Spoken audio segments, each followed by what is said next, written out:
بسم الله الرحمن الرحيم الحمد لله رب العالمين والصلاة والسلام على أشرف الأنبياء والمرسلين نبينا محمد وعلى آله وأصحابه أجمعين ومن تبعهم بإحسان إلى يوم الدين. سنبدأ اليوم في الدرس النجاسة وأنواعها، وهو الدرس الرابع من القسم الذي يتعلق بالفقه، وما زلنا في القسم في الكتاب الثالث من كتب المدينة. Donc, النجاسة وأنواعها. Donc les impuretés et ses différentes sortes. النجاسة هي القذارة التي يجب على المسلم أن يتنزه عنها. Donc النجاسة, c'est l'impureté. Et le musulman est obligé de s'en prémunir. ويغسل ما أصابه منها. Il est obligé de se laver afin de retirer cette impureté. كالعذرة والبول, comme les excréments et l'urine. والنجاسة منها الحسي. Parmi les najasa, il y a al-hissi. Donc c'est les impuretés physiques. ومنها المعنوي. Et les impuretés d'un point de vue sens figuré. كما تقدم في الطهارة, comme nous l'avons vu dans le chapitre de la purification. فمن المعنوي ما ورد في قوله تعالى إنما المشركون نجس. D'un point de vue ma'nawi, vous avez l'exemple du verset dans Surat Tawbah que les mushrikoun sont najas. فالظاهر أن النجاسة المشركين نجاسة معنوي. Donc ici, c'est une impureté ma'nawi et non hissi. وليست حسية. والنجاسات الحسية أنواع. من أهم هذه الأنواع ما يأتي. Parmi les catégories des najasat al-hissi, il y a ceux qui suivent. غائط الأدم وبوله. Donc les excréments et l'urine des humains. أما الغائط, en ce qui concerne donc les excréments. فلحديث أبي هريرة رضي الله عنه أن رسول الله صلى الله عليه وسلم قال إذا وطئ أحدكم بنعله الأذى فإن التراب له طهور. Donc si quelqu'un d'entre vous donc marche sur une impureté, donc il y a donc la terre qui va le purifier. رواه أبو داود والحاكم والبيهقي. وحديث أبي سعيد رضي الله عنه أن النبي صلى الله عليه وسلم قال إذا جاء أحدكم المسجد فليقلب نعليه ولينظر فيهما فإن رأى خبثا فليمسحه بالأرض ثم ليصلي فيهما. أخرجه أحمد وأبو داود والحاكم وابن حبان. Donc il y a ce deuxième hadith, si quelqu'un d'entre vous arrive donc à la mosquée, donc il retourne donc ses chaussures, il regarde en dessous de ces deux chaussures, s'il voit donc une impureté, il faut qu'il l'essuie, et ensuite il faut qu'il la retire, et ensuite il peut prier avec. Amma al-bawl, en ce qui concerne donc l'urine. فلحديث أبي هريرة وأنس رضي الله عنهما أن النبي صلى الله عليه وسلم قال أمر أن يراق على ذول الأعرابي ذنوب من ماء وهو في الصحيحين. Le prophète sallallahu alayhi wa sallam a ordonné on verse de l'eau concernant donc l'Arabi qui était rentré dans la mosquée, qui avait uriné dans la mosquée. Donc il a ordonné qu'on verse un seau d'eau sur l'urine afin de purifier la mosquée. ويستثنى من ذلك بول الصبي الرضيع.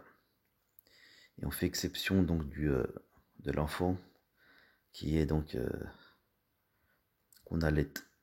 فإنه يكفي فيه الرش. Car le fait d'asperger avec de l'eau suffit. C'est ça qu'on appelle الرش, c'est le fait d'asperger avec de l'eau. لحديث يغسل من بول الجارية ويرش من بول الغلام. Car dans le hadith que je viens de citer, donc on lave concernant donc l'urine de la servante. Par contre, on asperge juste avec de l'eau pour l'urine de l'enfant. Donc qu'on allait. أخرجه أبو داود والنسائي وابن ماجه وابن خزيمة وصححه الحاكم من حديث أبي السمح خادم رسول الله صلى الله عليه وسلم وأخرج أحمد والترمذي من حديث علي بمعناه. Concernant donc la salive du chien, لعاب الكلب لما ثبت في الصحيحين وغيرهما من حديث أبي هريرة رضي الله عنه أن رسول الله صلى الله عليه وسلم قال إذا شرب الكلب في إناء أحدكم فليغسله 7. Si un chien donc boit dans un récipient, il faut le nettoyer 7 fois. وما رواه مسلم وأحمد طهور إناء أحدكم إذا ولغ في الكلب أن يغسله 7 مرات أولهن بالتراب. Donc là c'est le même hadith sauf que on rajoute le fait de laver la première fois avec de la terre. Damul hayd, concernant donc le sang des règles. Les hadiths Asma binti Abi Bakr radiyallahu anha قالت جاءت امرأة إلى النبي صلى الله عليه وسلم فقالت إحدانا يصيب ثوبها من دم الحيض كيف نصنع. Une femme est venue dire au prophète sallallahu alayhi wa sallam que une d'entre nous donc il a pollué en fait son vêtement avec du sang des règles. Qu'est-ce qu'on fait? قال تحته يعني تحكه, c'est le fait de le frotter بطرف حجر, avec une pierre, أو عود, ou bien avec un morceau de bois par exemple. ثم تقرصه يعني تدلكه, c'est le fait de frotter بأطراف الأصابع, avec le bout des doigts, avec les ongles, والأظفار, avec les ongles, بالماء, avec de l'eau, ثم تنضحه يعني ترشه بالماء, c'est le fait d'asperger avec de l'eau. ثم تصلي فيه, et ensuite tu peux prier avec ce vêtement nettoyé. لحم الخنزير, la viande de cochon, لقوله تعالى قل لا أجد فيما أوحي إلي محربا على طاعم يطعمه إلا أن يكون ميتة أو دما مسفوحا أو لحم خنزير فإنه رجس. Donc sourate Al-An'am, verset 145. Et donc Al-Rijs, c'est Al-Najas, c'est l'impureté. Baoulou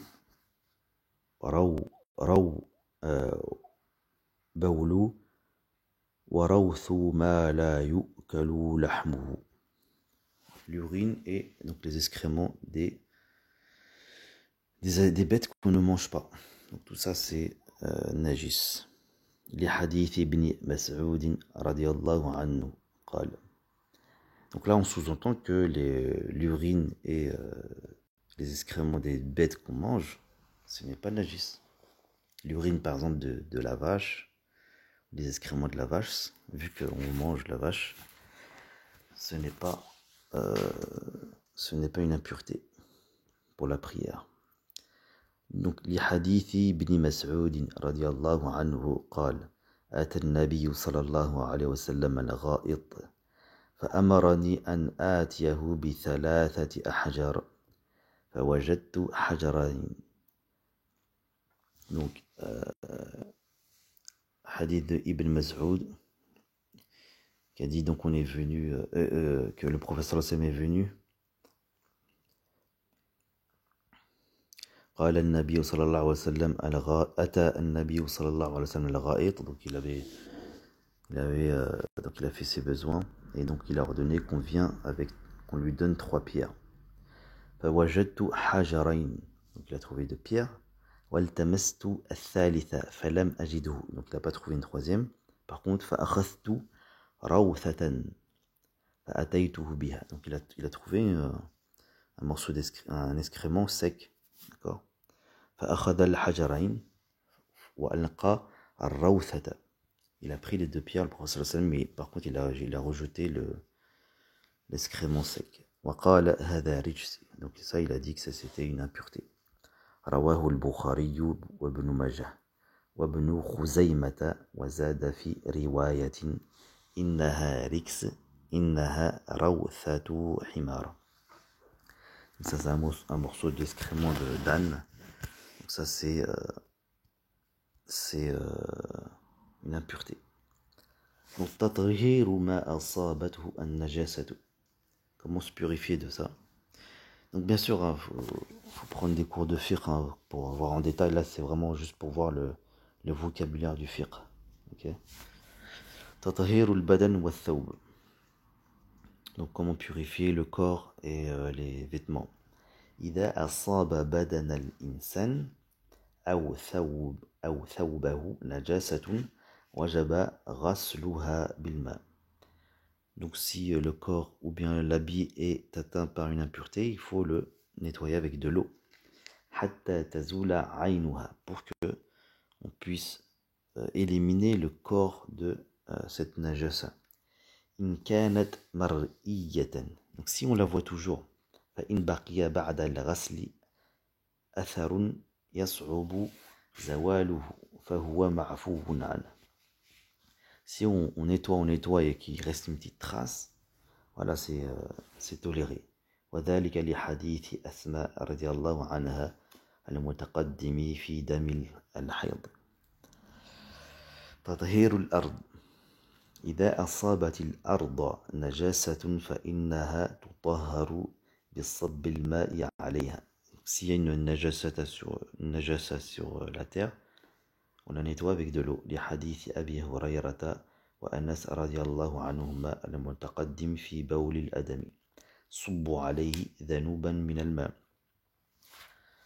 Donc avec le hadith qu'on vient de voir, hein, verser un seau d'eau là-dessus,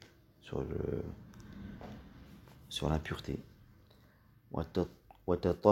وتطهروا كذلك بالجفاف إن كانت النجاسة مائعا. Si c'est un liquide, il faut le nettoyer en asséchant, on va dire, l'endroit de cette najasa.